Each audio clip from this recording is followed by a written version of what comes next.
Continuamos con esta entrevista con el presidente del Consejo Nacional de la Unidad Sindical, Rafael Pepe Abreu.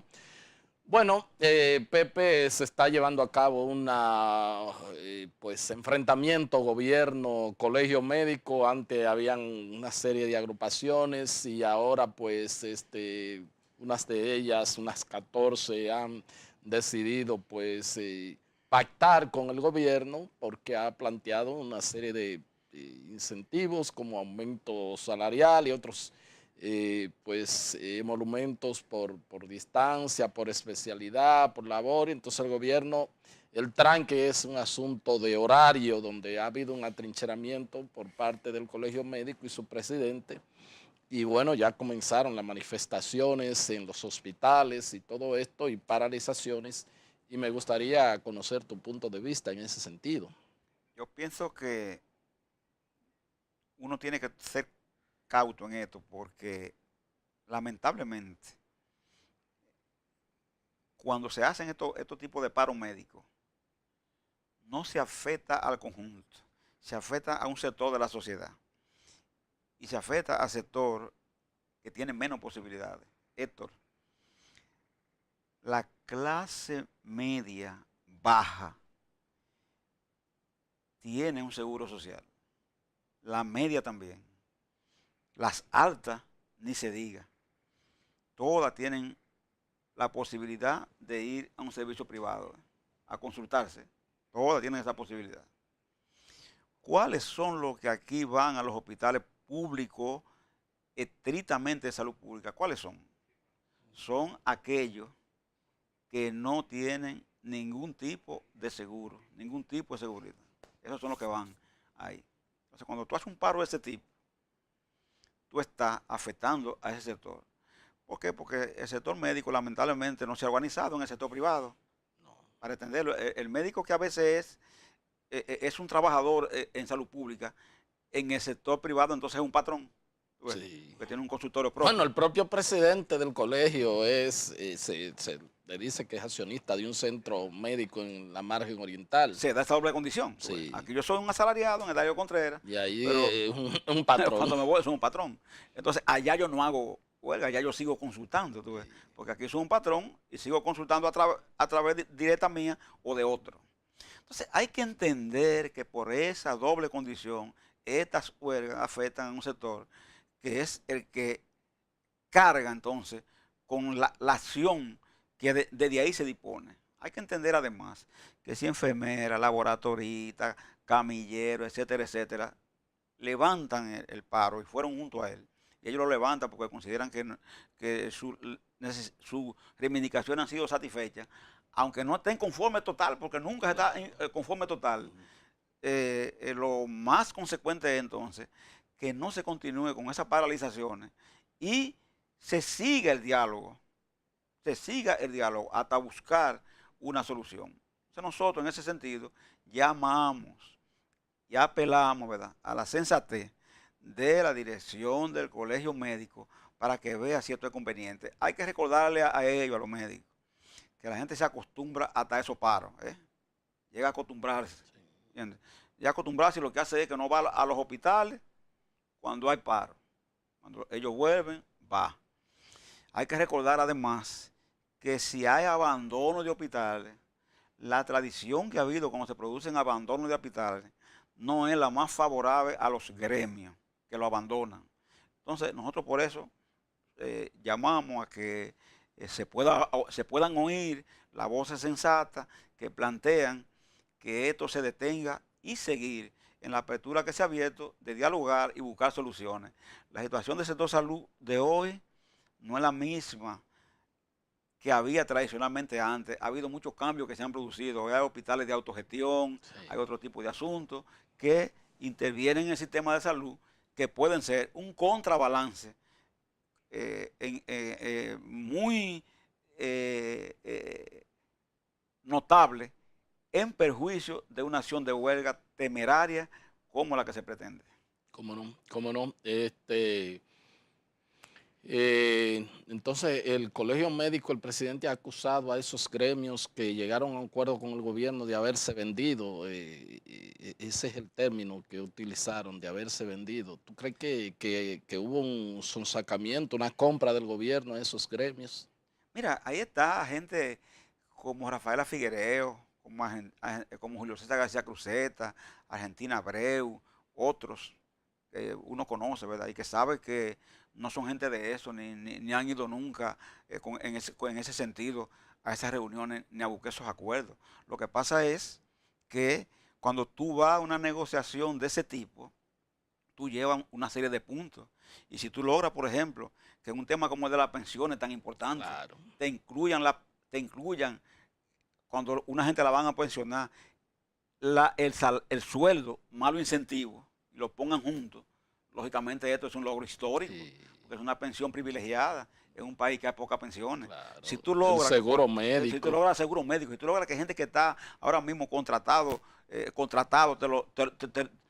lo nombren, ¿verdad? Te lo nombren, te amplíen tu seguro, lógicamente, bajo esas condiciones, tú tienes que buscar un pacto. Ahora, ¿qué se pretendía? Llevar esto hasta el final, hasta el suicidio, el todo o nada. No, en las negociaciones de carácter salarial, de sueldo o sindical, las negociaciones siempre tienen un límite y Claro, tú la haces sobre la base de entender que hay una contraparte, claro, Héctor. Siempre hay una contraparte. ¿Es un gobierno o es un empresario? claro. O un grupo de empresarios? Pero yo aquí no puedo venir a plantear, por ejemplo, que voy a ir a una negociación con los empresarios y voy a ir a un todo nada. Ellos de allá para acá plantearán posiciones y hay que oírla, ¿verdad que sí? A veces uno inclusive se pone intransigente y dice, bueno, esta petición yo no la puedo aceptar porque es una petición que te lesiona, ¿verdad que sí? En los intereses más profundos de una clase. Entonces tú la paras, ¿entiendes lo que? Claro. Pero tú siempre tratas de no llegar ahí, de razonar y buscar soluciones que permitan el entendimiento. Entonces, en el caso que nos ocupa, el gobierno nunca asumió una posición, y eso hay que decirlo, ¿verdad? No porque estemos con el gobierno, Claro. pero el gobierno nunca planteó una solución que solamente fuera pegada a la posición gubernamental.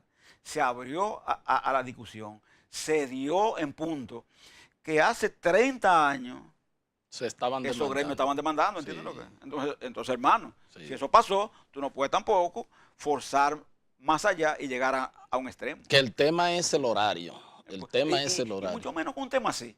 Héctor, el horario es flexible y muchas veces se acomoda muchas cosas. Y se ha dicho siempre, un médico que se mete a hacer una cirugía, muchas veces puede durar más de 4 horas Claro. haciéndola, o de 6, ¿entienden lo que? Sí. Bueno, hay otro que dura 4 horas y ya trabajando. Hay otro que hace las 4 horas con 2 presenciales.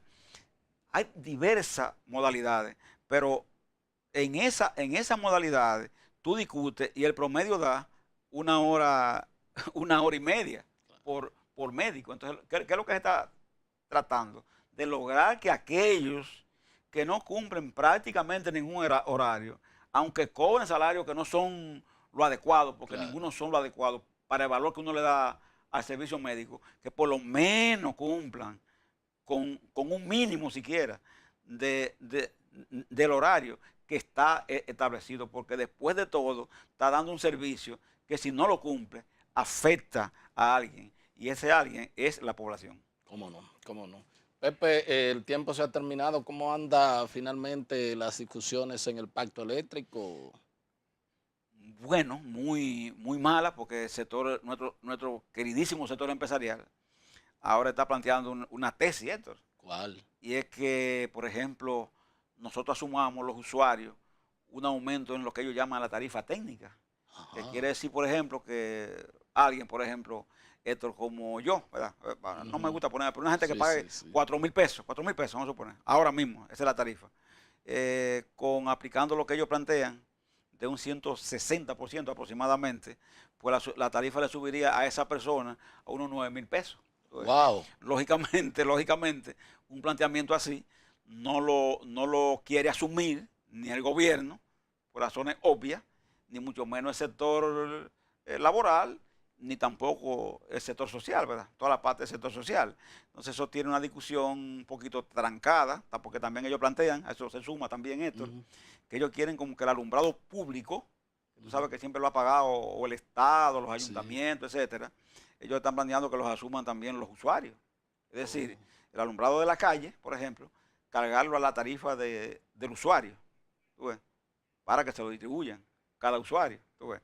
Nosotros consideramos que plantear eso también es una idea peregrina, inadecuada, porque al contrario a eso, lo que debe hacer es que en todo caso los asuman los ayuntamientos, claro, o lo asuma el Estado, claro, o lo asuman quizás los sectores poderosos, pero claro, nunca el usuario que no esté en condiciones de asumir una carga más. De manera que hay cierto pesimismo en que el pacto eléctrico se pueda firmar, por ejemplo, antes de 16, porque 16 ya es el martes, sí, claro, ¿entiendes? Y lógicamente con esta postura esto no es posible. Fuera de que también, Héctor, uno ve en los empresarios, por lo menos en sectores de ellos, interés de que, por ejemplo, plantas como la de Catalina, ¿me entiendes? Que ha habido una inversión gubernamental para construirla, pues prácticamente ellos quieren que se le faciliten, se le entreguen, ¿me entiendes? Y nosotros decimos, bueno, el sector privado, nosotros entendemos que puede participar asociado al Estado, claro. ¿me entiendes? Pero si el Estado que ha construido y ha hecho ese esfuerzo, Con los cuartos de todo el con mundo. los cuartos del mundo, no se le puede poner pura y simplemente en la mano, no, asociado, nunca una especie de propiedad a alguien que no ha hecho la inversión que había que hacer cuando tuvo la libertad de hacerla, porque la pudo hacer y no la hizo. ¿Cómo no? Bueno, Pepe, pues te agradezco y ya tú sabes que voy a estar, vamos después son 2 semanas a pasar revista a todo lo que ha sido el discurso del presidente, los nuevos funcionarios que uno espera que se producirán para que analicemos todo eso. ¿Te parece? Muy bien, muy bien. ¿Cómo no? Muy bien. Gracias a todos ustedes por haber estado con nosotros y será pues hasta otra entrega de su programa de Agenda. Hasta entonces.